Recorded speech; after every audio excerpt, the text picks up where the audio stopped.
Hi, I'm Magee, registered nutrition and dietetic tech and certified mind body eating coach.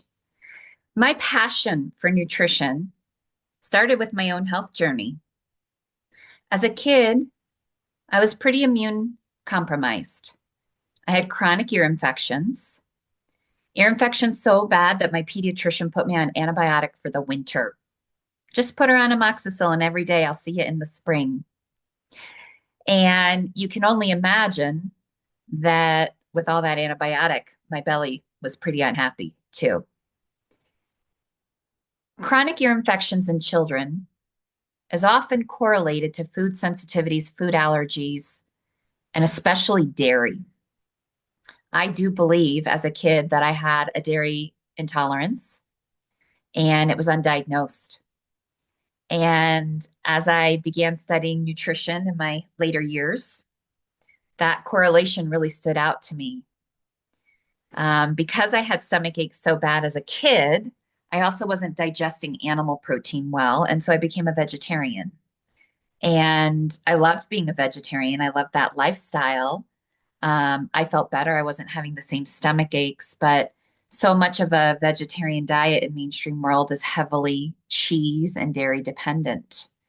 And so as I started to learn about nutrition, this is one place that I took ownership.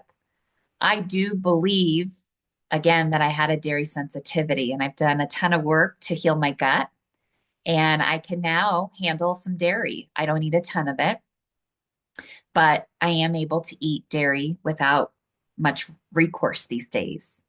And the thing about dairy is it is a more inflammatory food, a more allergenic food for many people. The dairy world is no longer truly farm to table. And the way that the dairy is processed um, can change the integrity of that product. And so many of us respond to dairy. Maybe we're having constipation. That is a classic sign and symptom of a dairy sensitivity or a dairy allergy. Maybe we're having more sinus and congestion, postnasal drip, respiratory asthma issues. So digestion and respiratory, again, ears, nose, breathing, lungs, those are classic symptoms of dairy sensitivity and or potentially dairy allergy. And that's the work that I do with all my clients. It's where I get so excited and so passionate about playing Sherlock Holmes and figuring out what are the missing links. I don't think any food is necessarily wrong or bad. The quality of the food makes a difference.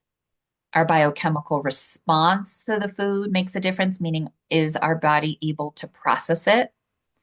And how do we feel? That's a key piece. At the end of the day, how do you feel? If you eat a food and you have energy and brain power and you feel light in your tummy, great. And if you eat a food and you're gassy and you're bloated and you feel like you need to go take a nap, and maybe you have some brain fog or a headache, that's feedback. So I think it's so important to listen to our bodies, listen to the messages our body is giving us. And if we're not able to determine what those messages are telling us, work with a professional and figure it out. I always want food to be your primary medicine and not your primary poison.